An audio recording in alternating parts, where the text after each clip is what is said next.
Hello and welcome to Never a Foul. This is the evening debate. It's Sunday evening. If you're here joining us, make sure to hit that like button. Today, we got an amazing show with you. You saw the debate between me, Don, yesterday, and Staffy, and today, and Dawood. Today, it's going to be me, Flawless. Cass will join us a little bit, but me and Flawless will debate Man United, Pickford, Mason Mount. Are they the right picks for Man United, Arsenal, and Chelsea? The battle of the midfield. Who's getting closer to Man City and Liverpool? Kid from Thuram, McAllister, who's actually going to challenge Man City next year. So Flawless, of course, Sarcasm City, of course, we watch him every night with amazing content. Kind of like a controversial opinions, but also very, very logical. I love this guy to death when it comes to debates. So Flawless, welcome to Never Fall, my man. Hey, great intro. Big up for having me, Mo. Much appreciated. Big up the chat as well. And I'm looking forward to the show. Yeah, so everybody that is here, we're already past 100 right off the bat. So I'm going to just say the people in the chat, of course, is that Ibrahim is here, Luca is here, Wolves FI, of course, Lucky Singh, sub to City fan, of course, Fraser. Oh my God, there's too many guys, but you know what it is? Jordy's here with her. Charlie is so many people, of course, right off the bat. So make sure to hit that like button. If you just joined, at least give me 100 likes in the first 5 minutes. And you know, if you want your comments, you want your super chats, we appreciate them, of course. Someone saying here, Mo, you're not ready for Flawless, brother. We're not here to argue with each other. We're just here to come to a conclusion at the end. I'm Black Diamond, big up Black Diamond. Me and Mo have spoken before. Obviously, he's been on Sarcasm City before. We've been on we've been on the terrace before as well. So like, we know what we're like. He knows what we're like. We know each other like that, I should say, when it comes to football debates. I'm going to start with one place only. You know, if you want to get your comments, you want to get your questions, put them in. And I'm going to start with a debate that I had this morning on Sam's channel about Mason Mount and Pickford. I'm not sure your opinion about Mason Mount. I know that you don't like him, but remove the price tag on the side. Forget the price tag. Is he a good player for Man United? Does he improve anything at this Man United squad? No, like there's no benefit. It's not. I don't dislike him. I don't dislike any player. I look at it and I go, I've watched Mason. It's not like Mason Mount in Serie A, in La Liga, or elsewhere, and I've not watched him week in, week out. I've watched him often. I watch Chelsea very often, especially over the past 2 or 3 years. I also talk to a lot of Chelsea fans as well. What is the benefit to signing Mason Mount? To me personally, do I believe he improves our first 11? No. But let's park that and let's say he actually does. If he improves our first 11, it's marginal. Why are we signing a player who marginally improves our first 11 when we have so many levels to go? We are chasing down, you mentioned Manchester City, who's going to be the closest. Does Mason Mount close that gap? No. And on the flip side, I've heard people mention it in terms of the profile and how they would prefer Ten Hag to play a more possession-based style. I have no issue with the profile of Mason Mount in terms of energy, legs, closing down, etc., etc. It's more so if you're going to go that route, whatever style you are going to go with, go and get the best in class. That is not Mason Mount. This is why Chelsea this is why Chelsea want to sell him, number one. This is why, number two, Chelsea don't want to pay him the money. This is why when you look at the Chelsea squad and how it's currently constructed right now, he doesn't start for them. You see all them edits floating around social media of Mason Mount. You've got one there right next to me of Mason Mount. How many times have I've seen this? I've not seen somebody in a kit that he don't play for in the longest. You know who's making them edits? Chelsea fans. That's not Manchester United fans. That's Chelsea fans. No, I've seen so many edits. I was with a fan, Man United, the journalist today, Ozzy, big up Ozzy, of course. He's a Man United fan, and he likes Mason Mount. Yeah, because he's I don't know the guy you're talking about, so I can't. And we started talking tactically. Yeah, I can't speak on the counter attack. He's guaranteed. I killed his dead. Guaranteed. If Ten Hag wasn't interested in him, not one Manchester United fan would be like, yes, go and get me Mason Mount. Never been a conversation, ever. It was never. That shows the levels. Is exactly the reason why it's never been a conversation is because he's not that good. But because Manchester United are now interested and people like Ten Hag, like myself, I back Ten Hag. He's exceeded all my expectations so far in the season, but I don't back him blindly. I'm old enough to have seen Sir Alex Ferguson. He's the GOAT. He's the best manager to me ever. And I question him. Can I So ask if a I see question to- then? Yeah, go on. Can I ask a question? So Of how course. come most of the coaches that coached at Chelsea chose this guy to start for them when he was fit, and even Southgate always relied on him? Are you saying all these people don't know football and we do? No. I'm not saying they all don't know football. What I will say is, like I just stated in my As- statement. I'm Yeah. devil's advocate. You Yeah, get it? yeah. Cool. I understand what you're doing. No, it's more so they make mistakes. Southgate, let's park him. He's not a good manager. Like, let's kill that. If Southgate was sacked by England today, he doesn't get a top job. I've said this before. I'll say this again. He's just Ollie in a waistcoat. Like, so forget Southgate. And in regards to other managers, you two calls who you've mentioned, other quality managers Chelsea have had, they get things wrong too. They do But get. Tuchel won the Champions League with him. No, the he guy, did. But the what? guy scored 10 goals and 11 assists in one season for a midfielder. It's not a bad for someone who was 22 at that point. I mean, there's potential there. No. It means he had a very good season. What has he done since? No, he was injured after that. But No, before that, he had games. 7 and 6 goals. Don't do that. He played games this season. He played at least Some bare games. minimum 20. No. He played at least 25 league matches this season. Let's not do that. Like I said, I watched Chelsea a lot, number one. Number two, I talked to a hell of a lot of Chelsea fans. And I've watched him. Like I said at the very start, that the statement that kills it dead about Mason Mount is, if Manchester United weren't bidding for him, nobody has ever said, yeah, United should go get Mason Mount. Chelsea finished 12th and they're trying to sell him. Like I say, all them edits you see, that's Chelsea fans celebrating. So even Ten Hag flawless wants him. Yeah, and I disagree. So all these coaches don't know football or make mistakes. No, they make the same exact mistake. Yeah, they do. All of them. Yes, because that's we've seen better. Argument. We've seen better managers than Ten Hag make mistakes. Every player. Well, not all the managers. Yeah. All right. So if all these managers same like mistake, him, okay, it doesn't make sense to me. So that's the reason why it makes sense is they rate him. Where's the bids? No, but they played him. Some managers played him, and now your manager wants him. Name the top managers that played him. Thomas, it's only one. Thomas Tuchel. Okay, so no, but he was coached by only three. He was coached only by 3 managers. Okay, which is Lampard, Tuchel, and the other guy. Who's the one? Bruno S. The Bruno F or whatever his name is. The Bruno guy. Yeah, you're talking about. If I want exactly. So my point is, people say, "Oh, the managers like him. Managers like him that much. Where are the bids? He's available right now. If he's rated by all these managers, where are the bids? No, but he's overpriced. We know that he's overpriced. Why is that? No. That just means that he's not that good. So you think if Mason Mount is 30 million tomorrow, not a lot of people will bid for him? No, top managers, no. No, they won't. No, not top managers. No. And you know that. I think Mason Mount isn't as bad as you make him be. I know you're going to the extreme, flawless. No. You're really going to the extreme. You're like saying he's like bad. 30 million in this day and age. I've never said he's bad. I've never said he's bad. I think he's bang average. Average footballer. He's bang average. He's bang average. He's a man of many traits and a master of nothing. What does he accept? Okay, on a scale of 0 to 10, he doesn't have a 10 in anything.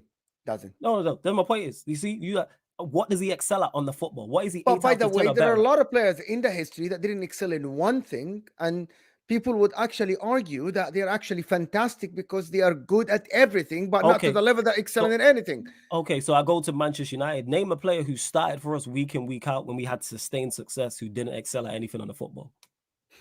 Exactly. Exactly. Darren Fletcher. No. Hold up. Okay. No. So let me tell you. I'm gonna go. I don't want to go into this game because these are good to opinions. Because if I say J.S. Park, you're gonna say, yeah, but J.S. Park was a very good player, but never excelled in one aspect. Mo. I'm not gonna say that because, like I said, I watched all these guys. Jason Park was never a week in, week out star for us. He was never a first teamer. He was a squad player. Darren Fletcher was also a squad player. Who else did you mention? John O'Shea was also a squad player. This is why the players you mentioned there all played multiple positions. So that's what I'm saying. So Mason Mount can actually add to your team, not being a starter, not being a starter. We have enough squad players. We need thirst teamers. But he's better than all your squad players. He's better than the McFreds. Is he better than Ericsson? Hey Mo, you play ball, right? I do, yeah. Yeah, I'd take you over McTominay. The bar's on the floor. What are we doing here? Oh, he's better than McTominay. No, the bar's on the floor. I think the problem is the price tag. We are absolutely No. The price tag is a problem, but also the problem is, like I said there, the players you mentioned, they were all squad players. People do this. So you don't People, think Mason Mount is a good squad player? he's a decent squad player. Like as the ones you He's have, he decent. doesn't He's okay. improve your He's squad at okay. all. Marginally. Marginally. Marginal. I don't Okay. want squad players. You know I what we actually need? think the You know, problem here, yeah, Mo, I you know what actually we think need? the problem here First at the team. end is that Mason We- Mount is going to come to your club and he's going to be a starter. And a midfield of Mason Mount, Casemiro, and Bruno Fernandes, based on the reports that Rice are going to Arsenal, Caicedo is going to Chelsea, you'll finish 5th or 6th with that midfield. What with our midfield? What with Mount, Bruno, Casemiro? Mount, Bruno, Casemiro. that's a You'll cheap finish 5th or midfield. 6th. It's a step. Yeah. And I said this morning, it's a step cheap midfield. backwards because you spend the money and you're standing still. You Yes, didn't move exactly. forward. And that's why I'm saying, I agree with you in here. Yeah, I agree with exactly. you. Why spend 30 million on a player who marginally improves our squad when you can double that and go and get an actual first teamer? Yeah, but Go so, and get so first you're gonna teamers. get if you get another midfielder, you think it's not gonna be okay. We need more. That the thing is, like, because obviously this is the first time me and you speaking in depth on this. I've said this for the longest. We need 3 midfield. I've said we need 3 midfielders. I think we need disagree to that upgrade. Mason Mount is as bad as you make him, because I think Mason Mount at one point, I think for a season and a half, I saw Mason Mount as one of the best guys to move between the lines. When he scored goals, He was popping up in the right places for me. Cool. His passing is not amazing. His running behind the defense and dribbling isn't amazing, but his main aspect for me was popping at the right place. This ties back to the question of like what I started and why when you name names, I was like, these were all squad players. Name me a player who started week in, week out for Manchester United. I can't remember every single player that started for Man United, but I actually think that most of the time that Man United ISO play, Jason Park was starting. Mo, you're a man of football. I know this. You're much more knowledgeable about football than I am. So I know you know Manchester United's teams. You know what I'm saying? Because you know your own league. Believe me, Flawless, I'm going through my head from 2002 the point I'm making until now. The point I'm making is Park Ji-sung was not a starter. People need to stop doing this. Park Ji-sung did not start week in, week out for Manchester United. Neither did Darren Fletcher. Neither did John O'Shea. You know how I know this? Because I watched this. None of those players. People like, Manchester United. I can't remember every starter, so you know. No, he didn't, because you can go back and check. There's numbers. You can go back and check. I'm not going to doubt you, by the way. I'm not going to doubt people. People keep using that. Not you, but I see other people say that. Oh well, you won the league with Cleverley and Anderson. None of these men were starting week in, week out when we was winning major trophies. So could it? Like I said, if Manchester United weren't bidding for him, nobody would be like, yeah, let's go get Mason Mount. It's a terrible. We're gonna add Cass. I'm gonna add Cass. Give me Cass so we can talk about Jordan Pickford and the level of Man United at the moment. So give me this and add Cass, and where we go. Yes, Cass, what are you saying? What are you saying? I'm fried, bro. You stole mash up from yesterday. I'm mashed up, bro. I'm mashed up. I can't lie.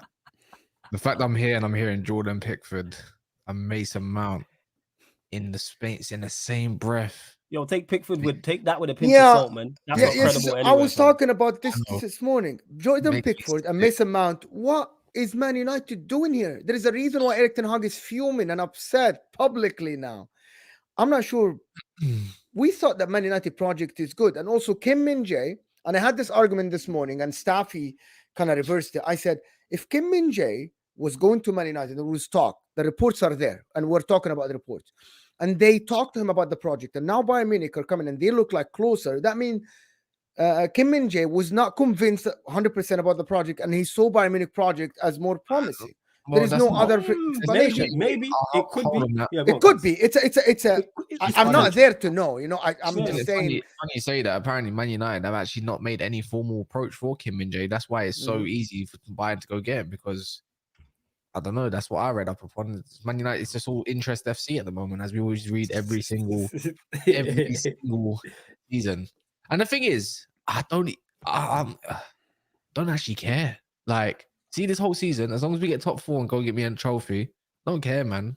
Why I don't care is because I know what's coming into this club, right? And we have to write off the season regardless until well, maybe even half the season, and get where we need to and push on hopefully in January. That's the way I look at it. I can't lie, Flawless. Even if we are going to get crappy Mount, we're not going to get Pickford and that, but all this kind of stuff. I'm like, yeah, you know what? It might work till January, but don't get me in January. I agree with you to an extent, Cass, in terms of you got to look at the bigger picture regardless, whether you like it or not. in terms of the transfer, like I say, the biggest transfer is the ownership. That's the biggest. Yeah, but I've it been hasn't saying happened that. yet. We No, cannot just sit again, here, no, yeah. no. Again, Mo, I'm not saying it has happened because obviously it hasn't happened. What I'm saying is that's the biggest transfer to me that needs to happen. That is the most important thing right now in regards to the football club, because to me, not only does our short-term future and our medium-term future lie upon that. Even if we have a 12 out of 10 window, let's say for argument's sake we do, and we to sign 5 to 6 top-class, world-class players, ridiculous players, but we don't get new owners, I will still be unhappy. I'm like, this ain't going to be sustained. You know the maddest thing is, yeah, the amount of Italian journals that you read, Mo. Where's the Italian journalist about the Min Jae to Man United done now, Mo? Nobody said that ever because the release closes in July. It's in July. It's not now. Mo. You said I haven't seen nothing when it comes to players, not in anyone in particular. When it comes to players, you said, let me go look at the Italian sources. I seen all the Italian Napoli, Naples resources, whatever sauce that you add in, ketchup, all of that. I seen all of it. They all said that Min Jae was done to Man United. Clearly, they got the Sainsbury's basic sauces. But they're like 99p. No one wants to spend £3.99 on a bottle of ketchup no more. You know what I mean? It's all rubbish. They're just as bad as the English media. We know everybody's bad. Nobody is reliable until the thing happens. We've been bitten by this with Ornstein. Everybody, man, gets it wrong. But anyway, long story short, you guys are not convinced that Min Jae wasn't convinced with the Manchester United project. No, the reason why I'm saying this, let me tell you the reason why I'm saying this, and then you can respond. Because if we're hearing rumors now about the ownership isn't coming until later, it's not going to fix this window, and we're hearing about Pickford and Mason Mount, maybe he's not convinced that this is a team that want to go to the top now, and he wants to win trophies. It could be that. And that is definitely potential. What it could also be on the flip side is, what it could be on the flip side is he wanted guaranteed first team football, which we can't give him. I think we can too. I think we can. Can't guarantee him first team football. I think we can, because I think it needs to be, you know what it is? Regardless, even if we go get. So why Bayern is? No, I kill that dead with both of you saying he goes to Bayern Munich, he's their best centre back. Yeah, no, right. Yes, he is. No, on paper, guys, on paper. Mo. Whether it's a back three, bear in mind they could potentially change to a back three, so that's another spot. I think it will. Which it will. So all right, that's the next spot.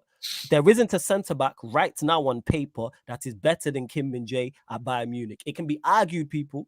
Not even at your club, so that's the thing. No. Let me land. I have the same thing.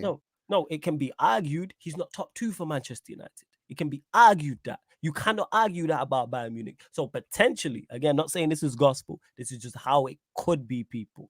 He's potentially.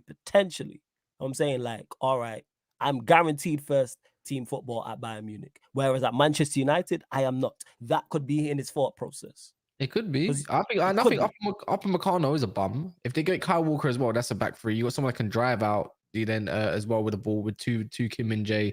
Let's say Kyle Walker, and then who's the other centre back they usually have? De Ligt. Yeah, so if it's a back three, and that opens up another spot as well, where he's like, all right, rather than me have to fight for 2 spots, I have now 3 spots. And he's got Lucas Hernandez as well. He'll be suited to a back three in a left centre back role as well. Like, I think he could manage that, because I don't think he's adequate enough to be in a back four anyways.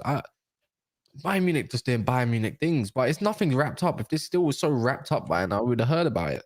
It's not wrapped up. They're actually gonna not do it until July. They're not idiots. Bayern Munich are not idiots. We know that. I know this because this is why Fabrizio does this thing. As no one ever knows why Fabrizio does this thing where he says something, he mixes up his words again, posts it, retweets it about 5 times, makes an update about it. Because you're always on journalist. This guy's always on journalist, you know. Do you know what I mean? Like, even I can't lie. Like, it's true though. It's true. That's what they do. And then I'm not saying you're wrong. I'm just saying. I think everyone likes the transfer market, like, because it's exciting for what your team, you know, it's exciting for what your team could bring in, right? There's always that potential. By the end of the day, you gotta call a spade sometimes. And when I just see the same patterns, you got, like, I don't like Ben Jacobs. I think he's a fraud. Jamie Jackson fraud. I say it for some reason you're like you can't.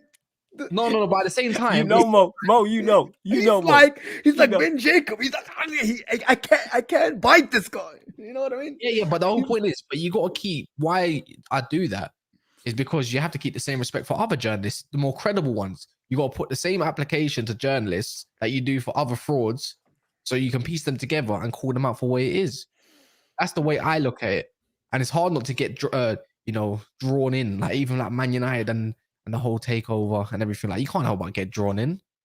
It's just the way the cookie crumbles. I don't want to stay on Man United for like too long. We've been 20 minutes. Oh, please. So, but last thing is Jordan Pickford, guys. Okay, what I don't understand, and you guys maybe can explain to me, how come 99% of Man United fan base see that Jordan Pickford does not fit the way you play, and everybody else in the world sees the same, but Man United people reportedly are in talks with Everton to get Jordan Pickford? What's the source of this? Where is this we're here to talk about reports, Flawless. We're not like otherwise we're just gonna leave. You know what I mean? Okay, so why are we not talking about Lavia then? That Fabrizio Romano mentioned? We're gonna talk about Lavia. I'm gonna talk about Lavia to Man United and Arsenal. I thought we're moving on from Manchester United after this moment. No, but because Lavia is linked also to Arsenal as well, because Lavia is between Arsenal and Man United. So I just wanted to finish this. Nice, Mo. That was slick. Nice comment. That was nice. Look at it like this, yeah. I like to look at it like this. So we always think about goalkeepers in what areas they're good at. David De Gea, shot stopping, ain't really been great at it this year, you know. So you look at Pickford now. What's Pickford actually good at out of anything? It's just his distribution. Has his distribution been anything of great? No, because it's lump it this season, isn't it? So you can't really judge him. So he's not even good at the one thing he's supposed to be good at this year. He's got just as much errors as David De Gea. He can't shot stop. He's tiny. You know, all he does is shout at his defenders. I think he's a real leader because he has a bit of a stint at England. You go to think about yourself, is that really an upgrade on De Gea just because he can kick a ball? Nah, I don't think so. I'd rather keep De Gea. Can I present a hypothetical? You guys, do you think if you guys go for Jordan Pickford, you don't go for Mason Mount? Because of the English quota. One of them only. You get one of them only. No, we're going for Onana. Whether you like it or not, we're going for your goalkeeper. You don't have the money to do it. Let me ask you. No. You're the perfect guy to ask about this. How highly do you rate Onana? And what's his best goalkeeper in the world at the moment? Okay, what's his strengths and weaknesses? What does he excel at in your mind? Is he the best goalkeeper in the world at the moment? He asked me. He didn't like he asked a question and let me answer, and then you debate it. You guys doesn't like my statement, and you're ready to fight. You know what it is. I actually want to know Cas because he's an Inter fan. I'm gonna tell you after. We done a stream the other day. Go and continue, Mo. Okay, number one, I think he's an extra player on the pitch when you have the ball, like an actual extra player. He can actually dribble. He can actually push both your defenders up. So that's something that only Ederson sometimes does. Not every time. Onana has been doing this all season with us. We push everybody high, and he's the one that plays a sweeper on the ball. Number two, his reflexes have gotten better game by game until the end of the season. He has been amazing. And I can only judge what I see. I see other goalkeepers, and I think his reflexes now are as good as Alisson. That's what I've been seeing lately. He has been commanding penalty areas lately. He collects all the crosses and stuff. His weakness was fumbling the ball. He takes the ball in twice. And for me now, he has been doing it much better than before. Now, Uncle Sharma, which is one of the content creators, he said Manyan is better. For me, Manyan lately, I was also rating Manyan, but has done so many mistakes lately. The near post by Lautaro, he has been doing many mistakes lately. But I think Onana now, for me, after he's done in the Champions League, I think he's an extra player. And for someone like Ten Hag, Pep Guardiola, Jurgen Klopp, this is a guy that you need in your team. It's not something you want. It's something you need to play your football. That's my point. Okay, my first. No, I just wanted to ask because, like I said, I've not watched him like that. I was impressed with him in the Champions League final. That was the first time I'd watched him properly. So, yeah, I hear you. Let me put it in another word. If it wasn't for Onana, we would not have been in the Champions League final. Period. Done. You know what this is? I'm gonna take your own words, Mo. Yeah, because you say about Man United not wanting money, but when it comes to other goalkeepers, apparently we got the money. So when it comes to Pickford, we all of a sudden don't have the money, and we got the money, right?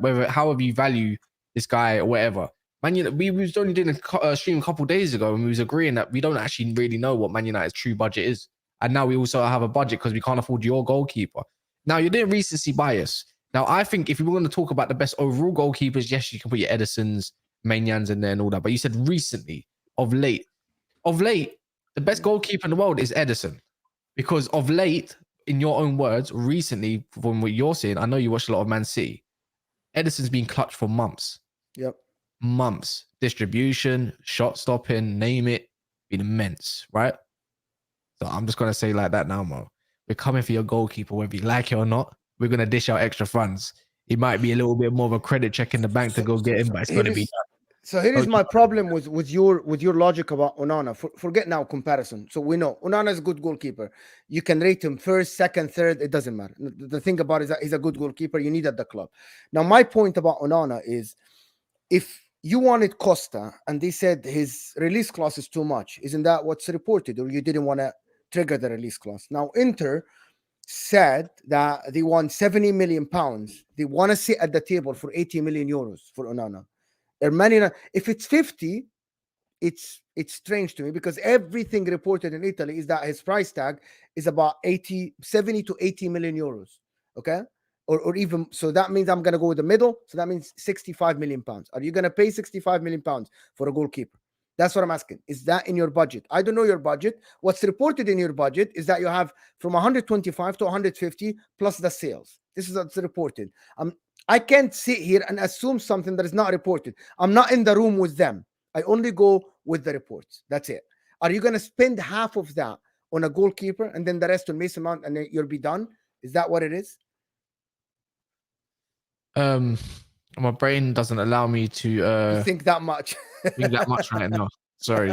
Okay, so long story short, Jordan Pickford, how much would he cost? 40 million. I think if Man United do this deal, again, I don't think it's a step forward from David De Gea at all. I don't see Jordan Pickford as a top goalkeeper. He has his camera moments, saves, some good saves and stuff. I don't think he's a commanding goalkeeper at all in a team like Man United. He's going to be good at a West Ham or a Everton. I don't think he's going to be good at Man United.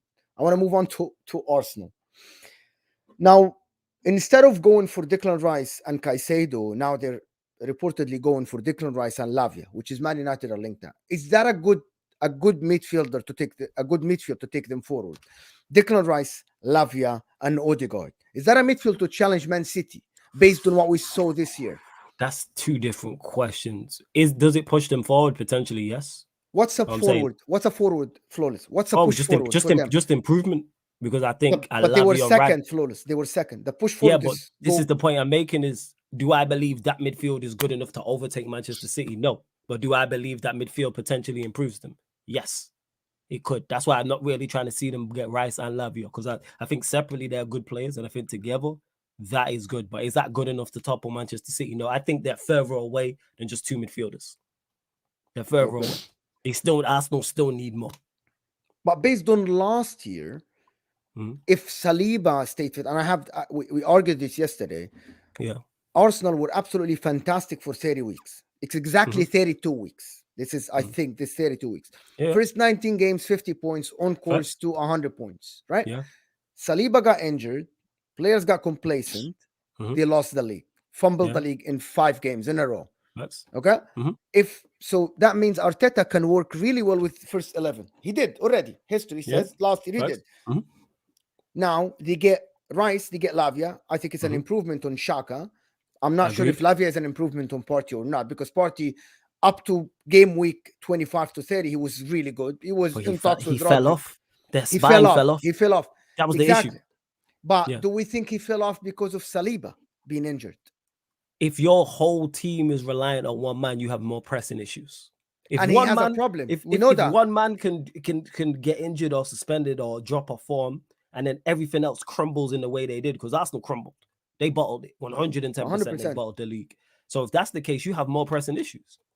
You have much more pressing issues if one man's that important. Yeah. But it's, for me, I'm only looking at the signs. The signs say that when Saliba got injured, it's a domino effect. Saka stopped tracking back. Everybody didn't play well. So that means Mikel Arteta can only work well with 11 players because he doesn't think that the rest are competitive enough. This is what we've been saying. You better go sign another centre back if Saliba's that important. Which is they say they're gonna do.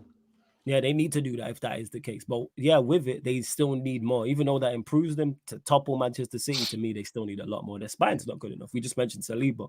Gabriel, I don't think is good enough to go and compete and win a Premier League title. And this was even when Arsenal were favourites, this is why people are like, oh, why are you saying Arsenal will win the league? Because I looked at their spine and I don't think it's good enough. I don't think their team overall is good enough to go and win a league title. I look at Ramsdale, better than expected, better than I expected him to be. Good enough to go win a Premier League? Unsure. Gabriel, the same. Jesus, not good enough to lead a line. That's 3 of your spine right there. Partey, Xhaka, don't think either of those 2 are good enough. So that's what? Goalkeeper, centre-back, 2 midfielders, and a striker. That's 5. They were good enough for a long time. But anyway, no. guys, they were good enough to finish second, yeah. Yeah, over 400 of you here, and we're not even 150 likes. So the like button is very important to us. It's free. Doesn't cost you a penny. It looks like this. Thumbs up. Make sure. Give me at least 200 likes. Over 400 of you here. So Arsenal doing the Lavia Rice deal. They're going to get a central midfielder. For me, I think Lavia isn't the guy that you should count on. He's still young. I've seen him in Southampton, and Southampton isn't a benchmark for me that you go challenge for the league. And because what I'm understanding is that Arsenal want to challenge for the league. They just don't want to participate. It's ridiculous. What I'm saying is that they want to challenge for the league. Every Arsenal fan is saying that the next step is to go. What I mean challenge for the league is that go to the wire. Like if you lose it to the last game, I will give you that for a Man City that will have a 98 point. Yeah. But I still don't believe that with Gabriel Jesus. You know my feelings towards this. I feel, and you know, couple. I won't say his name. He knows it anyways. I just feel like Daps knows that Man City but I think they're gonna go through a little bit of a rebuild, and if that means they have to take a step down because they have to bring in a lot of youngsters through, so the future of Manchester City is safe even when he does go. That's what I believed through the summer that's going to happen, because they got a lot of senior figures potentially leaving. And I remember that's only potentially, things can change in the next month. You know, all these men could stay, you know, and have one last ride again. But I just feel Arsenal are in pole position currently with their targets, and I feel they're going to get more than just the Kai Havertz backup or whatever it is. Anyways, I feel like they're in pole position. If they go, because I feel like they get more than that. If they go get a Lavia, no, sorry, that just makes me laugh. Sorry to cut you off, Cats. I can't believe it. If they go get a Declan Rice, I know this is all if buts and maybes, right? They go and get Declan Rice, which I think they're gonna go and get, and I think they're gonna go get a DM if Partey is to be leaving anyway. So they're only going to be upgraded.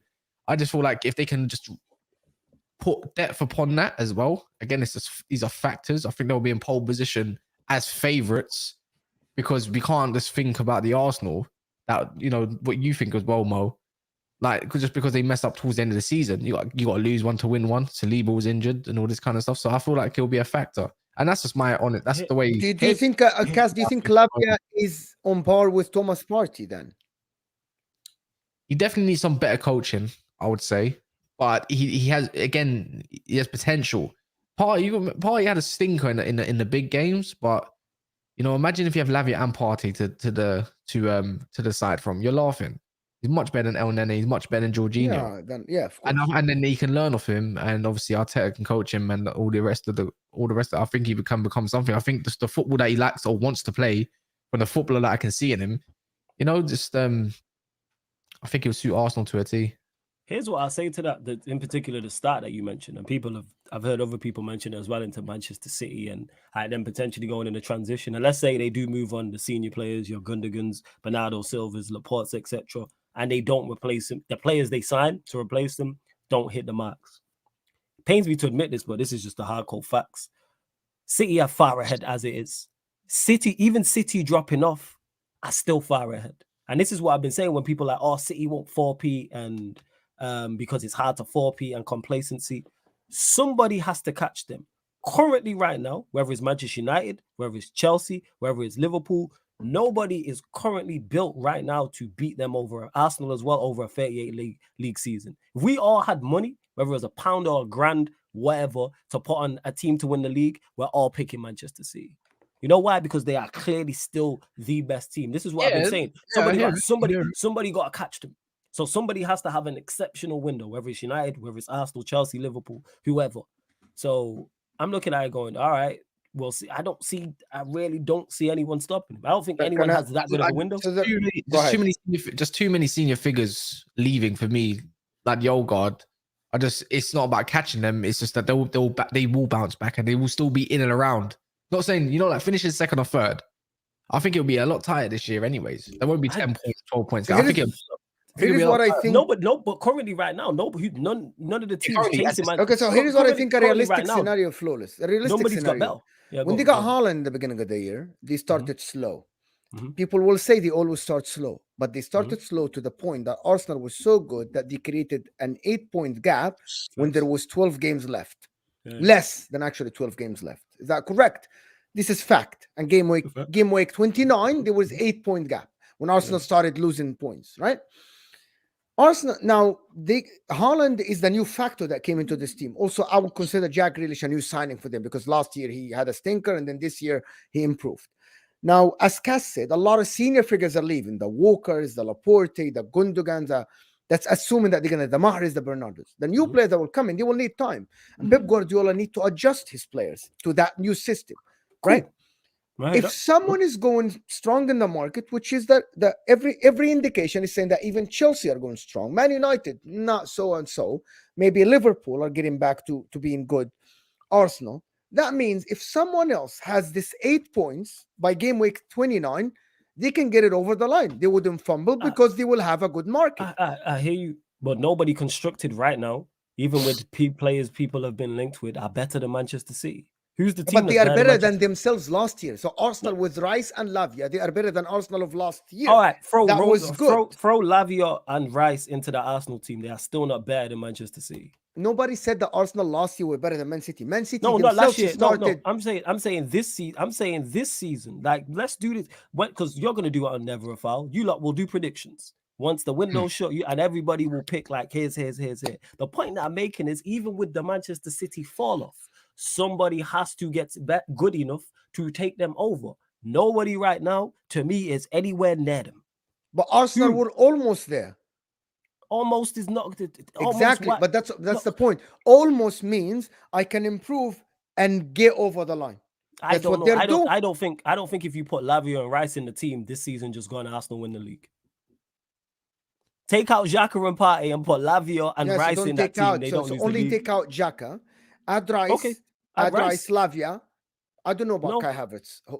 I don't think Kai Havertz and another defender, any defender other than Rob Holding. You don't think Arsenal? Yes, but what I mean is that you're not gonna go and get what's his name from Southampton. You're gonna get a good defender. If we was having this conversation 3-4 weeks ago, nobody would have said, "Yeah, they're gonna go sign Kai Havertz." He takes them backwards. People are forgetting that. That's taking you backwards. Somebody that would say that Kai Havertz is going to be the left-sided midfielder. Yeah.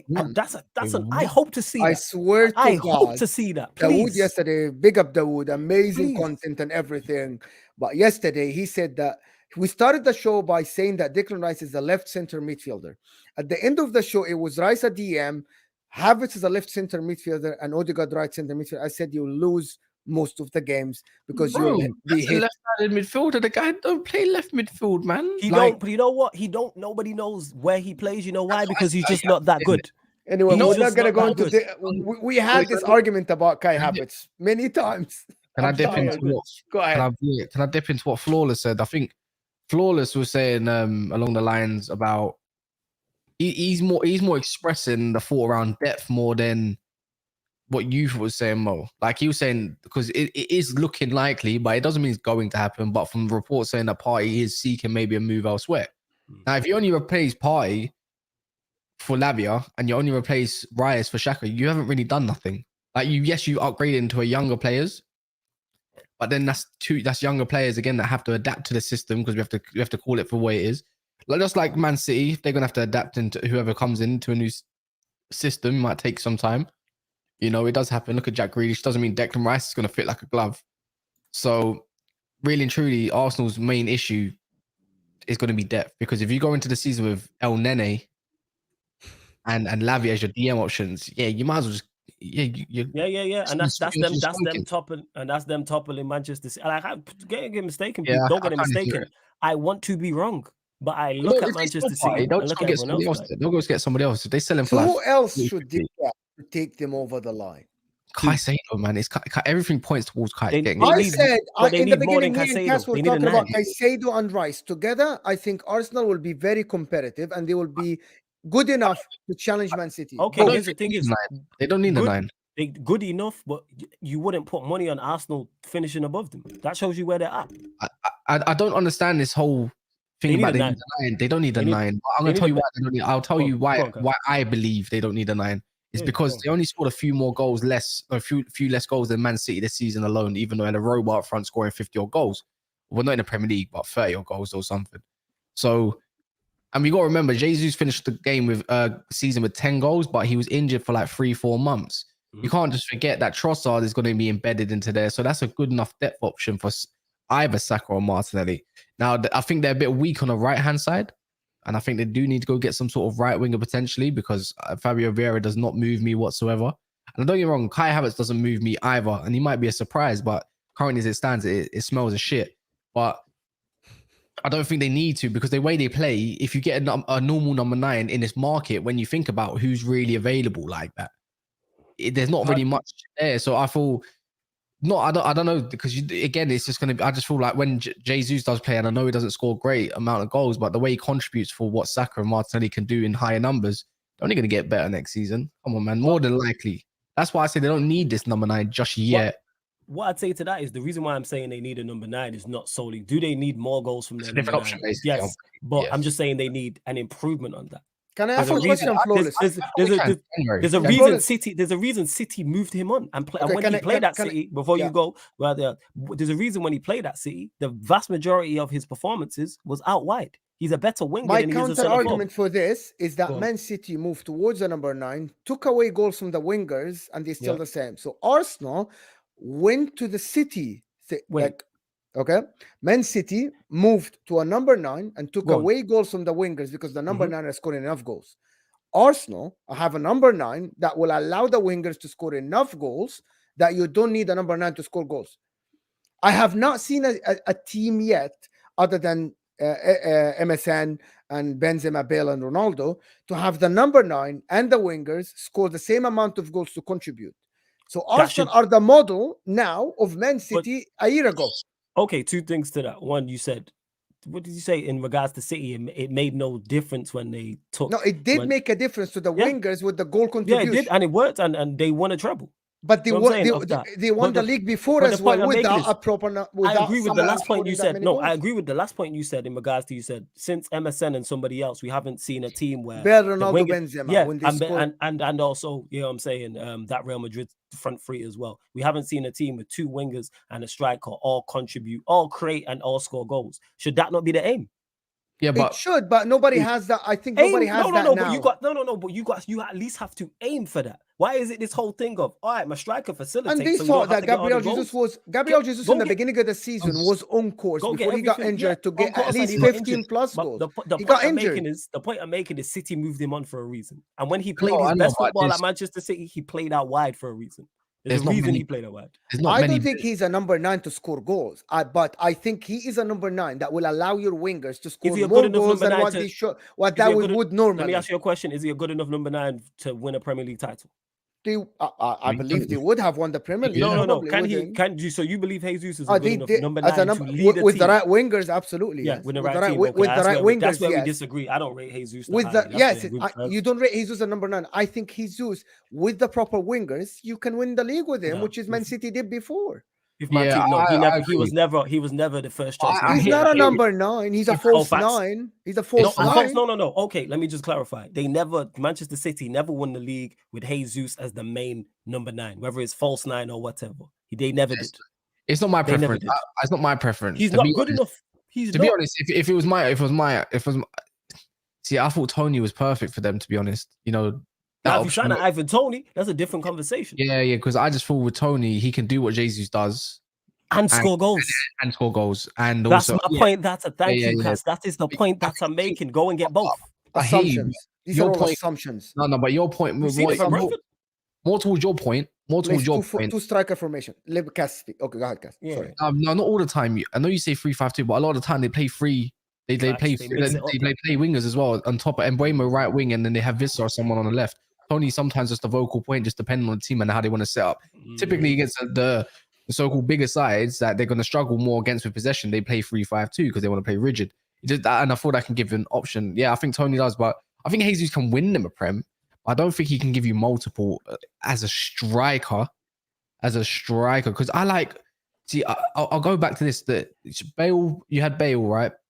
Bale was wicked at crossing. Bale could wicked at shooting. That's different. And I know this is different levels. Ronaldo was pure goal scorer. That's what I think Martinelli is, pure goal scorer. Benzema's a bit hard. Don't get me wrong. This is a budget version in Arsenal. Saka's kind of creator, like towards Bale. Like he can create and do more, take on a man. And you kind of just like that striker can do just a bit of everything and be consistent. I think that sort of partnership or front three is the most balanced. That's where I look at Man United. Rashford, your goal scorer. Anthony still needs to prove himself, but he should be more of a creator than he is a goal scorer. Go give me a pure number 9 that can do a bit of link-up play. And that's probably a more balanced front three. That loses me again. Aguero, Sterling, and Sane.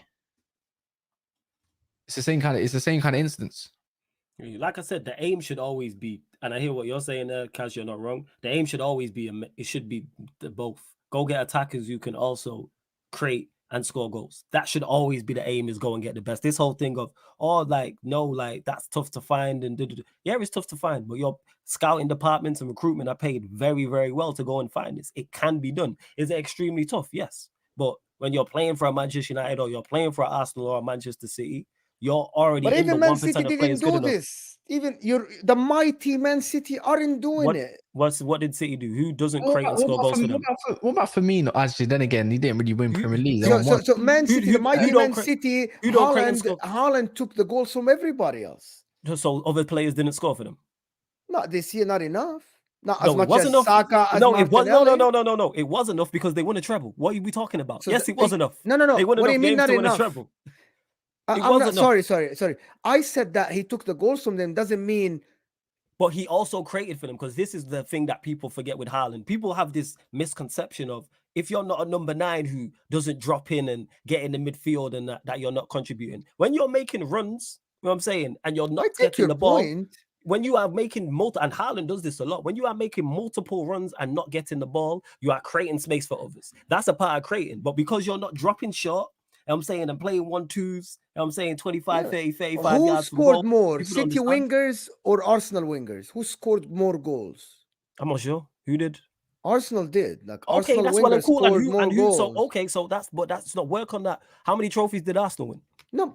But City did the same before. How many? City won the league when the wingers scored more goals than the strikers. You're missing the point. Maybe a City player who doesn't. No, you are missing my point. I'm not. No. The point that you're missing is at City have attackers who both create and score goals. You can find both. Arsenal don't have that. Jesus did the same. I don't get what your point. I am saying that the two. I'm saying Jesus didn't. That's why they didn't win the league. I think you agree. You agree, but you did. You agree with me in a sense. You're saying I am saying that both models can win because it's already done. Man City already did it. That had a false 9 as well. Firmino already did it. Liverpool. What I mean is that both models can work with the right players. 100%. The ultimate goal is to get the model that will have every single attacker score 20 plus goals or get a 25 goal contribution, which is what happened in Real Madrid and Barcelona. Is that happening now? It's not, right? It's not happening. But Man City and Liverpool won the league with 2 different models. Man City won it with the wingers contributing more than the forward. Let me just finish. They won it again with the forward contributing more than the wingers. Okay. So that Arsenal now are in the phase of the wingers contribute more than the forward. So they needed the forward that will get the wingers integrated and scoring and creating more than the forward. And did they win it? No. Okay, here's where I killed that. You mentioned City and Liverpool. Who sustained the success? City had more success with the wingers contributing more. Who sustained the success? No, who sustained the success? That's the most successful model. So what does this have to do with my point? Can you explain to me? Yeah, I'm going to explain now. Give me the model that is not only successful, but is more successful over a number of years. City's model, overall, even though it's changed. But City changed their model. Yeah, but both models worked, is what I'm saying. They were both better than Liverpool's models. They were both better. Fantastic. Yeah, that's my point. That's what I'm saying. I don't disagree with you that the ultimate model is for everybody to contribute. Facts. But as a first step for Arsenal, Jesus should be good enough for them now to take them over the line. As a Manchester United fan, I hope they keep Jesus as their 9. because they ain't winning no league title with him. God. You know what I'm saying? That's why they're signing Kai It's very Havertz. easy to say know that. what? You're You know making the what? easy choice. You're not No, analyzing it. You're making the easy thing. You're I'm analyzing bantering it. them No, and no, making the no. easy choice. It's not bantering them because there's a reason they're trying to sign Kai Havertz, because Arteta agrees with me. He doesn't think Jesus is good But enough. Kai Havertz That's is why not he's even a signing Kai goal Havertz. scorer like Jesus. Kai Yes, Havertz because is he's not even making a goal no. scorer. Again, no, you're mistaking it. He's making a mistake. But the reason they are signing Kai Havertz is because Arteta doesn't believe that Jesus is good enough. He agrees with me. That's why they're spending 60, 70 mil. He's not going to replace, wait, let me land. He's not going to replace Odegaard because Odegaard's the captain. He's not going to replace Saga on the right-hand side. He's not going to replace Martinelli on the left-hand side. There's only one place in that attack that man plays when you spend that amount of money. So Arteta agrees with me. You may believe that Jesus is good enough to help Arsenal win a league title. Arteta disagrees. That's why they're signing Kai Havertz. Anyway, I think we'll see. We'll only see. We'll see. We'll be back here this time next season when Arsenal finish second or third again, innit? You know what I'm saying? Guaranteed. There's a reason you're trying to sign a number 9. He doesn't believe my current number 9, false 9, whatever you want to call him, is good Let's enough. just agree. If Arsenal are signing Kai Havertz as a number 9, God help us all. God help us all. No. Like, God help. this is absolutely ridiculous choice by them. Now, Mo, I hope it happens. Please. You as a man, me as a neutral, I want everybody to be competitive because I don't like. I don't like monopoly. I want different teams to win the league every year because it's more fun for me. I know you want your team to win the league every year. We'll see how it is. Moving on from that. Oh, you're joking, you know. Moving on from this, I can talk about Chelsea, but I really want to talk about Man City because I haven't given them enough attention lately because they are successful. But there is something here to discuss, which is Cass brings it up every show, and I think there is something here. If the reports are correct and Gundogan is being released, Kyle Walker in talks with Bayern Munich, Laporta might leave, Mahrez and Bernardo. This is 5 players, and I'm going to repeat. City last year had 16 players contributing to the first team. That means they're going to be left with 11, 12, right? They were at 16, 17. If they replace them with another 5 players, especially number 1 Kovacic, can Pep Guardiola get them quick enough in the system that they can go again next year? No. Elaborate. No, just one of you elaborate. 5 players. I'll let Cass go first. Because you said 5 players. You mentioned if all 5 are to go. Even if 4 out of 5 are to go. If I just don't care, but just trying to replace Bernardo and Gundo again, that's 5 key damn players. And I know it's Pep, but Pep never really does this where he chops down a lot of players in one go, you know, and then replaces them all of a sudden with world-class world-class players or world beaters or anything like that. He doesn't always need world beaters, but just for there's no one that can do what Bernardo can do. And I think it might be another case where he solves another, I don't know, like another formation or another system at some point. And then this time around, I thought most teams will get a lot stronger, where I don't think Man City gets stronger next year. This is what I'm trying to point out. I don't think Man City can get any stronger than they are right now. I think they're at their peak. And when you get to your peak, it's typically it's time to start chopping and changing. But if they do, I can't see it happening. I just can't see them allowing 4, 3, even 5 senior figures just to leave from the first team to replace first team ballers just like that. That's the way I go for it. That's why I say I don't see Man City strengthening. Yes, they can go get a lot of potential, but potential don't mean anything, right? We talk about what we know already about these players. They're world class. Every single one of them that are going to leave are world class. Replacing them will take time. And yes, you might need a little bit of a drop off. We've seen it time and time again over the years. When you win a title, Liverpool drop off. No matter what they do. Man United, even with obviously under Fergie, more than once, by the way, slight drop off. There's always some sort of drop off before you go again. And sometimes you have to hold that one, man. Now you went to the very end. You know how hard it is to go to the very end as players in peak condition to go again and do another treble. Have you ever heard of anyone going to do a treble and then doing another treble and think people are going to go and do this madness again? Does it mean they're going to win the Premier League? No, treble, but you won the Premier League the year after you won the treble. There's teams who have won back to back. Yeah, I understand your point, but it's been teams who have sustained it. Of course they can. Of course they can go and win the Premier. Bro, anyone. See, after Leicester, that means anyone can win it. In the right circumstances, but anyone can win it. I've seen it all, man. Before you know it, Bournemouth might be top of the league by Christmas, and you're like, how? You know what I mean? Yeah, go on, Kaz. Sorry, carry on. No, sorry, I was just going to end it on there. But when they need a bit of a rebuild phase so they can go again for the next 3-4 years, that's why I think there's going to be a drop off, because I feel like the standard of teams that have fell off, the typical Chelsea and Liverpool this year, maybe to an extent Man United. I don't expect much from Man United this year. I think maybe in and around. And there might be drop offs from Newcastle and Brighton because they got extra competitions, right? But I think it'll be a lot tighter than people think, and that's what I'm trying to go towards. It doesn't mean I'm being disrespectful or I'm being deluded or I'm just talking with feeling. It's just what I've seen over the years with any team. What I'd say to it is, we're talking about City losing, 4 or 5 players in it. What senior players are they losing from the first team? Gundogan, Bernardo Silva, right? Potential. Who actually start? Who start? No, no, I'm talking about the players that start week in, week out. So you got Gundogan, you got Bernardo Silva. Who else? Oh, I know they're the two that starts. I know you can say Kyle Walker's been used, but Akanji's been there more time. So Akanji's been there. So we can throw in Kyle Walker for argument's sake, because what I'm gauging is the players that they're signing are going into a nice. So you're going. So for instance, the Gundogan replacement, you're going into a midfield with Rodri, De Bruyne. The Bernardo Silva replacement, you're going into a team not only with those two in midfield behind you. You got Haaland, you got whoever Grealish, whoever else is playing left. Yeah. That's why Kovacic to them makes sense. Kovacic to us don't make sense. Now, Mahrez is a starter. He started 25 games for them. Probably more than Bernardo. My point is that the point of Bernardo's not then. The point I'm making is, as much as they could fall off, which Kaz is right, they could fall off. It's hard to go again, especially after not a mad fall off, not a mad fall off. I hear you. I just don't rate the teams chasing them, including us.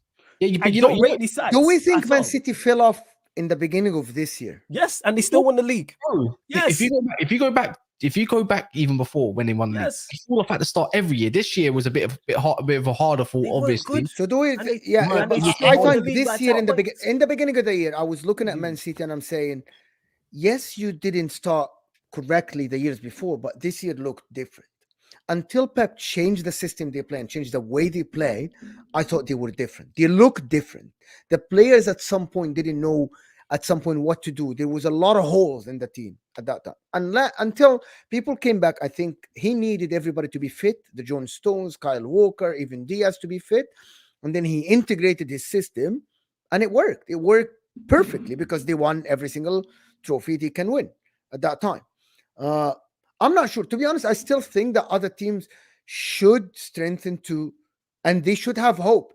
That hopeless thing that I'm seeing over the internet is demoralizing to me as someone who watches the Premier League every single day. You know why? It's demoralizing. But people are telling me, people picking the easy choice flawless. They're saying, City will win everything and we shouldn't even have. It's not the easy choice. You said there is the hope and it's demoralizing. It is demoralizing, but I'm just going to keep it real. Just because I'm a United fan, I'm not going to lie.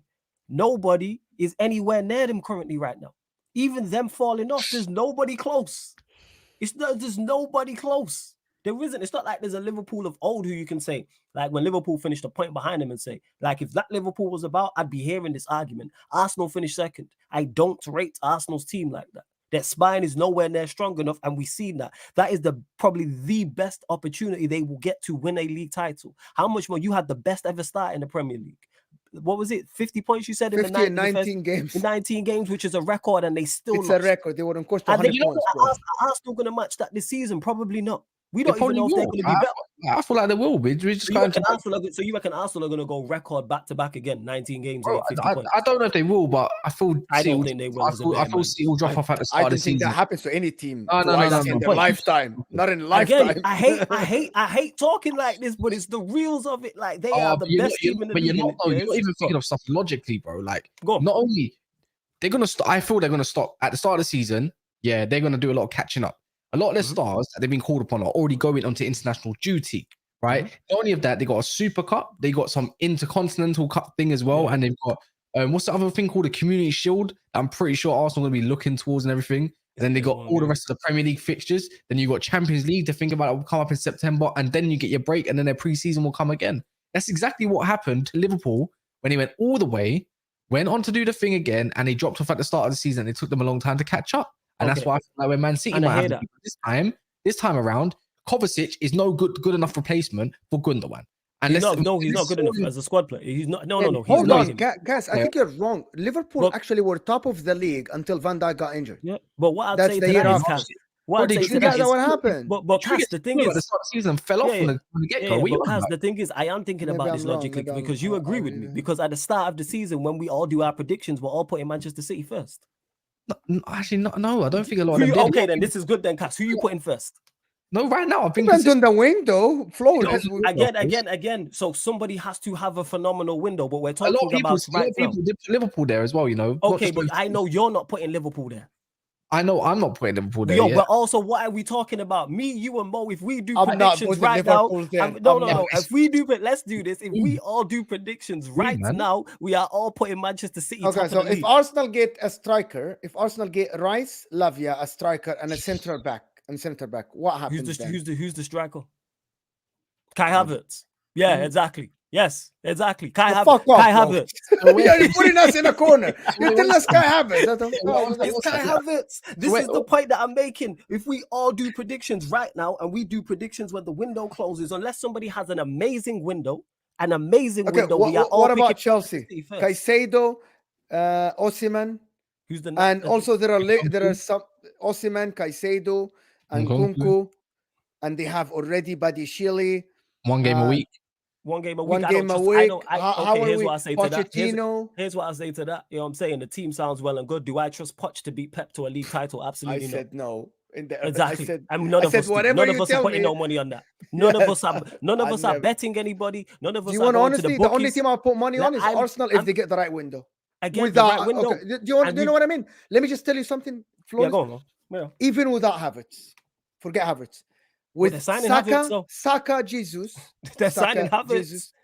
They're signing Havertz. I think signing Havertz takes him a step backwards. It's one player. Of course it does. Unbelievable. It's just one player. I can look at Man City and like, they got Calvin Phillips. Look what he did.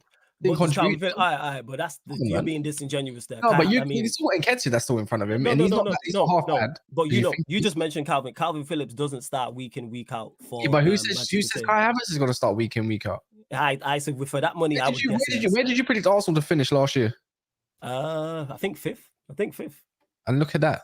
Okay, but things do change. But like I said at the very start, Cass, when I asked you the question, you know what I'm saying, if we do predictions right now of who's winning the league, you're picking Manchester City top. No, I'm not. I'm actually not because who is it then? All right, name the team. I'm saying Arsenal. From what is the only way I'm going to base this fact off is because of the rumors of who people are linked to currently. That's the only thing I'm. Okay, so we got Kai, we got Rice, Lavia. They're the three you're mentioning. Yeah, and then I'm thinking of the five. I'm going to be honest. The only way I see it like that is because I haven't seen City linked with a mad amount of man yet. Okay. Until I see them linked. Nobody has left. Okay, so just to clarify, you think if Arsenal sign Rice, Lavia, and Kai Havertz, those three players who we just mentioned, you think that you would okay, what's more? No. So are we adding more to that? Because I'm just trying to clarify. One center back. And a centre back. You adding a centre back in there. Or a right back and no, Ben White is going to be a centre back. This is interesting. It's too early in the window. No. It is too early, but we're here making predictions. Like this is what we're doing. We're discussing the future. I'm just trying to go for transfers. I'm just kind of transfer activity. I've seen more City outgoings than I've seen them linked with anybody yet. That's all I'm going off of. So you think Arsenal? So this is what I'm trying to get to with Rice, Lavia, and Kai Havertz are a better team and a better squad than Manchester City. Well, obviously, no one's left yet, but I need to see who City bring in as well. At the same time, I need to see who they replace. Okay, so his transfer window dependent. Of course, you can't. No, it is. Yeah. No, you're right. No. But that's the point I'm making. You got to give this another. What's the date? But today? I'm saying even 4 or 5 weeks. You have to give it at least 4 or 5 weeks. So all right, so let's go further. Let's say City sign a Bernardo. Let's say City sign a Gundogan, Bernardo Silva replacements, and they're decent. Let's say they're 6, 7 out of 10. Kovacic is one of them replacements. Okay, so yeah, Kovacic. So we'll use Kovacic. Bear in mind, Kovacic is a better addition to Manchester City than Kai Havertz is to Arsenal. No, I hear it, but you know what I go off of, yeah? Gundogan adds the goal factor. And I know Foden might be able to. You know what it is? Guys, I respect your hatred for Manchester City. I respect it. No, it's not that. No, you know what? It's not that because Man City fans that watch me on this haven't seen that being very fair on Man City. When a lot of times like it should be all against them. I've been very fair, even against my own team. Like I don't care that I'm a United fan, that I can speak decent on Man City. Actually, all throughout this transfer window, I feel like I've been quite fair on a lot of the teams. If I'm being maybe a little unjustified on Chelsea, I've been on them a lot more than others. But I just feel with the way it is, the way I look at the only way I look at it is not that because Pep can change a factor. It's the way I look at it. Let's do it now. Like I say, let's say argument's sake, Arsenal do sign Lavia, they sign Rice, they sign Kai Havertz, City Kovacic is on his way, and they sign an average player to replace, or a decent player, 6, 7 out of 10 player to replace Bernardo Silva. Yeah. Who you picking to win the league out of those two sides? Well, if Partey staying, is Partey staying?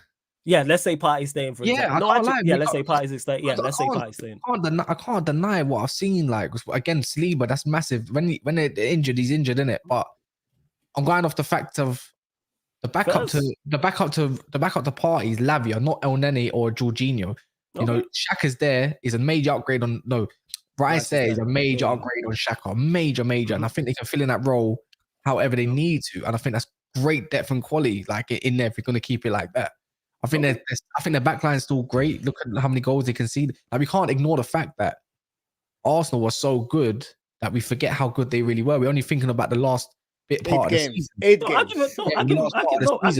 I give them full credit for what they did. Let me flip it. I can see I think you hate Arsenal more than I do.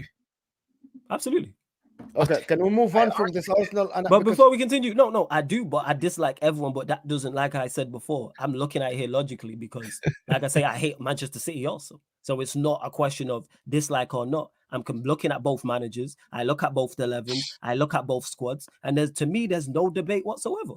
I think you're picking. In my opinion, Flawless, you're picking the easy choice based on the last 8 games. I'm picking the choice that you would make also, Mo, if you put money on it. If you put money on it, you're putting money on Manchester City.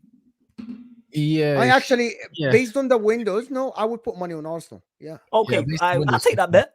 I'll take that bet. How much? Again, we'll see at the end of the window. We'll see exactly. We'll see at the end of the window, and I'll put money on Arsenal. But again, they gotta get. You're talking now. We're not talking now. We're not talking now, Flawless. Yeah. They gotta get finals with the Infinity Gauntlet. You know what I'm saying? To take them over. We'll see how it is. Anyway, nobody wants to put money on Arsenal. I actually backed Arsenal. You know what it is, They let me down. They let me down. City are gonna come with a link here of a bad boy soon, and I know it's coming. I just don't know who it is. Have we all say guys, let me give you the latest thing. I'm not sure if you guys heard this or not.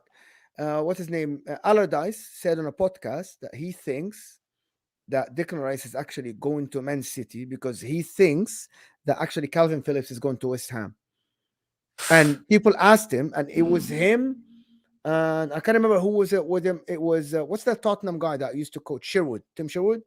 And he said, and they asked him, "Do you know something?" He said, "I can't tell you."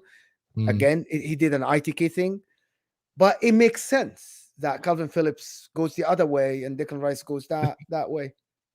Yeah. Anyway, let's move to Chelsea. Prediction. Go ahead. You want to comment on this? I was just going to say one last thing. We were talking about City. Have they not been linked with Vadio? Yeah, they are. I think they get him, but it's expensive, isn't it? City don't do stupid business. Who arguably improves their first 11, right? He's left-footed, so he'll be on the left-hand side. He does, because now he has been immense. I think Gvardiol is great. He's fantastic, but the way City, again, the recency bias, the way City has been playing since March, I don't think any center back in the world can improve that level. That level of defense. Like they considered 2 goals freaking in like 14 games. You cannot go better than this. A bad boy. I get what you're saying. Gvardiol, is up there. See the way you look at Saliba? The way I look at Saliba is Gvardiol. See them young ballers that they're there, bro. But you know what it is? He's coming to replace Laporte. Laporte ain't dead food, you know. That's all shoes to fill. He just win the Nation League now today. I don't know who cares about that. I'll flip this one further. Now, let's say Gvardiol goes into the Arsenal team. He levels them up. Oh, yeah, Gabriel's not that. Yeah, no, Gabriel's good, very good. But I think Gvardiol... He levels up. There were people at Arsenal that said Gabriel was the best defender at most part of the season. No, but he's had a 6 seasons. Actually, you know what? Does he? We don't know that. We don't know either. Actually, we don't know. You guys are really harsh on Arsenal just because of 8 games. Just because of 8 games. That's what I You're said. forgetting the other 30 games. No. And you only want to talk about 8 games. And I know that the season is 38 games, But you Facts. don't want to forget about the rest Mo, of Mo, the Mo. season. We're harshing them because they bottled it. That's why. That's Yes, how we harsh them. I said And they that. deserve Everybody that. said that. But They guys, it's bottled still it. over That's why. 450 of you here, and we're not even on 200 likes, I think. Yeah, we're What? not So like get Nah, the you likes up. guys are Guys mocking, are you you guys Yeah, are like, fact. to be honest, you're disrespecting us. I'm not sure how long this is gonna go for, but I want to move on to Chelsea for quick Chelsea. Caicedo on the way. There is talk that they're gonna go for Osimhen, one bid. I heard a rumor today about them asking for Kane. I don't think it's gonna happen. But if they get, simple question, Osimhen, Caicedo, they trim the fat, they get another midfielder. Are they good enough to challenge for the league or get just Champions League football? Fuck. On paper, they are. again. What is stopping them? Pochettino. Yeah, Poch is the biggest thing. I don't see Poch beating Pep over the AA League games. That's personal. And I'm a big fan of Poch. Let me I'm a big do the fan of question Poch. in another way. Is that Chelsea team with Poch the closest to beating Man City than others? Or there are still teams that should finish above them? So Well, forget beating Pep. Okay, Yeah. assume that Pep is up there. Yeah. Who is closer if they sign Osimhen and Caicedo? You're right. It's fucking them. So that Yeah, means I- expectations are you're freaking gotta be there. We have gotta look and see City and then you You know what? on their tail. Mo, you a smart guy. You onto something here. I've not thought about this until you've just asked this Is question. that because of the money Yeah. or because of the actual squad? Because of the players I look at. That first You know, 11 yeah. I rate. Yeah, you know what Kepa is, if you actually look at statistics, Kepa It's was the best goalkeeper.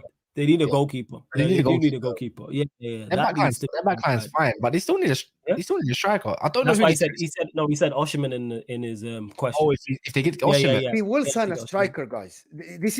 Oh, I God, think this Jackson, is a They got given. Jackson, isn't it? They got Jackson. Yeah, big No, big I rum, don't man. think Big rum. it's 20 big rum. years old, bro. Just Big come rum, on. man. Oh, he might be a bad boy. Actually, Rom now is on a sale. I think they're gonna sell Romelu Lukaku, put an extra 100 million. They're gonna get a striker from the range of 130 Wait, where did to you get 100 million? 150. Where did you get 100 million from?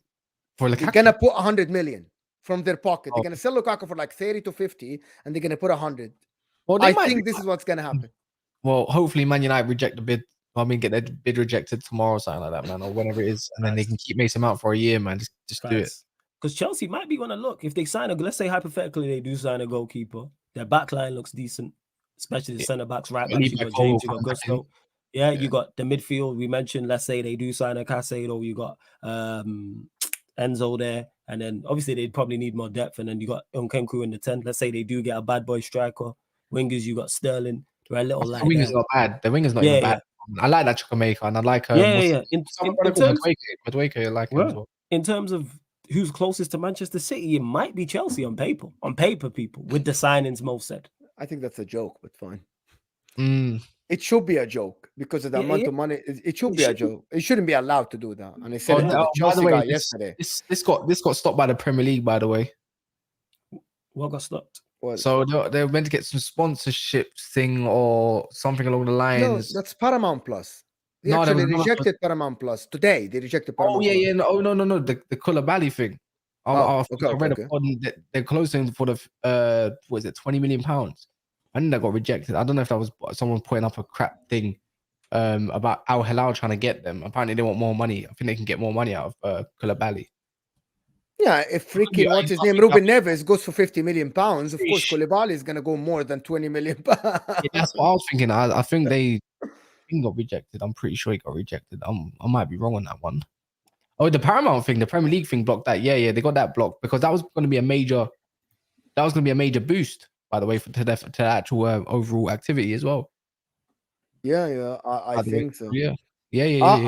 So here's my argument that I said yesterday. Chelsea fans didn't like what I said, and they said that don't educate me. I said that for the good of football, this Chelsea model has to fail for one reason, because not every club gets a chance to spend $1 billion in a year. That never happened in football.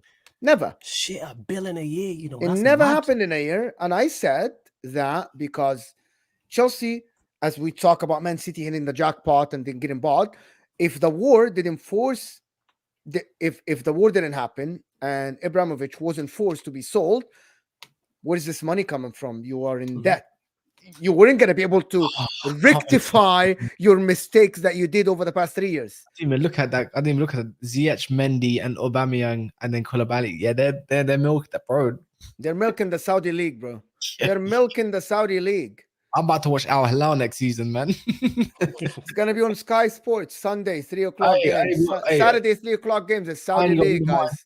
Finally got rid of Saudi Martin Tyler, man. At least now we can get Peter Drury on the building again. How come people don't like Martin Tyler? I like Martin Tyler. You know what it is with him, yeah? Every time there's a bad boy goal going on, guys stiff with it, man. It's just like, oh, it's Rashford, it's a goal. And all that. I'm like, and then says some funny lines after. I'm like, oh, is that it? Nobody better than Peter Drury in football, man. Come on. Yeah, Peter Drury, a bad boy though. Yeah. Nobody better. But anyway, Chelsea Football Club, Pochettino, $1 billion. Every time I say 1 billion and I look at the period, it's freaking crazy. It's absolutely crazy. But a lot of young players, Mudryk, a lot of Chokameka, what's the other guy's name? Madueke. Is this a project for the future? We see Chelsea changing at all for future? Badiashile, is that a change in the way Chelsea is run? Well, they're gonna have to. They're gonna have to. It's obviously a change from Abramovich. It's just it's no one knows what model they got going on or what type. We have to wait and see. Like what I'm interested to see. We'll know if it's a change of model if Poch goes for a rough patch. Did they sack him? Did they stick with him? Then we'll know. Sack him. You reckon they sack him if to go for a rough patch? So much money, bro, so much money riding on this project. I think there's so much money riding. People say jealousy. I'm not jealous, guys. I'm stating a fact. You spent $1 billion. I'm expecting you to freaking win the league. I'm jealous. I'm jealous. It. I need that too. I need some of that expenditure as well, man. The thing is, they're gonna sell all them players to Saudi. Let's say they get 100 million out of that. Sell Kai Havertz for over 50, and then maybe Maun. That's like 200 million. They've already recuperated their fees. They don't even need to spend their money out their own pockets because they're just gonna do it. And whoever else is gonna leave as well. Is anyone else I missed out? I'm seeing that they might even bin Kukurea. Yeah, did you see that? They are ready to slash his price to half. Yeah, Newcastle want him apparently, right? Yeah, slash his price to half. Come on. Yeah, man. Come on. This is ridiculous. This is absolutely ridiculous. Anyway, it is what it is. I think Chelsea, I don't hate Chelsea. I just don't like the way they operated. Oh yeah, Conor Gallagher. All about that guy as well. But however, if Chelsea can sell Kai Havertz for 60 million and Mason Mount for 60 plus million, salute to them. They are the best run club in the world. If you can get 120 million plus for these two players, you're the best club in the world. Nobody has done it better than you. Nobody has done it better than you. Chelsea always sell on a good price. I remember when Jose Mourinho was in charge, he was getting prices, man. He was doing bits. Because they were winning. Yeah, because they were winning. But now they aren't winning. I smell a Super League and the Arab one in from Chloe. Well, I'm not sure about it, but because, to be honest, like Juventus pulled out of the Super League, everybody said there's no Super League, guys. The Premier League is the Super League. It's as simple as Super Chat. Another one, they might be able to make 700 in sale in the last 3 years. This is a fantastic way of running a football club. Chelsea. Boy, yeah, that's crazy. Yeah. Anyway, is there anybody else? Everybody is saying that Newcastle aren't in the picture because of the movement in the market, which is, to me, their movement's kind of slow. They're just linked. It's linked FC at the moment, Newcastle, isn't it? Like, we're interested FC, Newcastle linked FC, and then, you know. Can they do it again next year, guys? Can they get like Champions League football? Tottenham are window shopping. Yeah. I think Tottenham are done. Like, seriously, I think they're done. I think Newcastle takes the spot. Anyway, that's it. I think we've gone for so long. Guys, hit that like button for us if you're still here. There's 450 of you here. At least get the likes up to 250, guys. There's so many of you here not hitting the like button. You know what? Yeah, I know we ain't done this debate yet, but has anyone have you spoken on Liverpool yet? Because I've kind of I actually didn't. It was planned on the Let's go. We can talk about Liverpool. Let's go, man. You know what? I don't Keep the show rolling, man. Keep the show rolling. Different Thuram as well. The pursuit is still on, and they're looking to go get his signature, etc., yada yada yada. But when you deep Liverpool's actual squad, Van Dijk don't look like he's getting any better, unfortunately. Ronald Koeman tax, I don't know, but a little bit as well. I don't think that helps in the international standards. That the performance in Netherlands as a whole doesn't help. You know, Mo Salah, as well. I think he's still going to be a goal scorer. He's going to be a hit for me. Luis Diaz has got a lot to prove. And then you look at what midfielders they do have.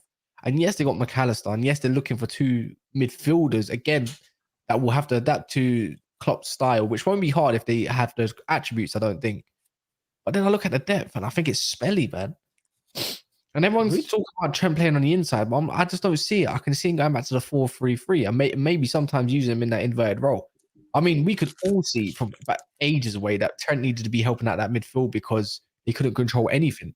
It's not a genius move. It never was. It was so dead in your face that you had to do it. You know what I'm saying? And I just wonder, other than Thuram, who else have they got? Kone went quiet. I know there was Gabri Vega, which is apparently they're very interested. Let's see if they act on that. But it was all crediting them for moving fast with McAllister, but everything's gone slow again. You know what I mean? So I was just wondering upon that, and then obviously they're looking at a defender, which I just don't know what the case might be. I'm actually looking at Liverpool from a strange angle. I'm looking at Declan Rice. I'm looking at even Manchester United, Casemiro, Bruno. I'm looking at Man City. I'm looking at Chelsea, Caicedo, Enzo, and I'm looking at McAllister, Fabinho falling apart, Thiago always injured, Kifran Thuram. I've seen the guy, good potential, good. Luis Diaz came back from injury, not the same guy. Mo Salah is scoring goals, but he isn't the same player like before. We gotta admit that. Liverpool fans don't want to admit it. Robertson falling apart. They haven't signed a left back yet. So all I'm seeing now is Liverpool fans and all the pundits are banking on Jurgen Klopp getting everybody in line again to challenge. But I'm looking at the names they have. I don't think they are up there with the other teams. I don't think so. It's only Jurgen Klopp. It's only Jurgen Klopp that is up there. No, why I say they're moving slow is just like because I just feel like I think Liverpool will know Liverpool to get their targets done and dusted before pre-season campaign, and they get to go, and it's just. But this is they're playing watching now, and they're doing all of this. We don't know what's going on again. It's just say it's still early, but how early really is it? Like before season starts. I think they got McAllister done. I think it helped obviously because he had the release clause, and this is now Liverpool. Because previously Liverpool have been one of the best teams in regards to getting business done. Look at their last window though. Was the last window not half a mellow on the last day?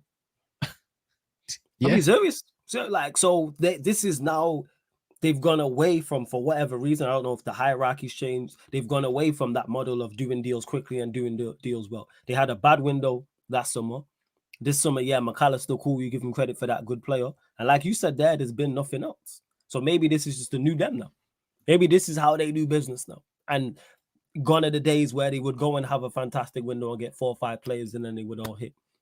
Because their players haven't hit. And then they signed Nunes last summer as well, right? And he's up at Gakpo seems to be playing well. They signed Carvalho, which made no sense. I'm not sure if that was last window, but maybe they are struggling. That's why people ain't talking about it. Because I don't think they're set up. Nobody's talking about Liverpool as title challengers next year. No one. I can't see it. Everybody's talking about the other teams. But do we think it's only Jurgen Klopp then? So we agree. Yeah, it's just Klopp. It's the Klopp. That is it. Yeah, like if Klopp leaves tomorrow, this team falls apart. Well, I think it's already falling. Wow. Yeah. Let's put into before you go, Cass. Let's put into perspective. They had a horrific season because Chelsea had such a bad season. Liverpool were touted to be second. They were supposed to be the closest, and they finished 5th. I can see them still. I can still see them finishing in the top 4, but as in terms of maybe in a lower bracket of the top 4, of course. But I can't see not a challenge. I don't believe even Liverpool fans think they can challenge next season. If they do, it's the Luders, the one that think they was going to do the treble or quadruple every year.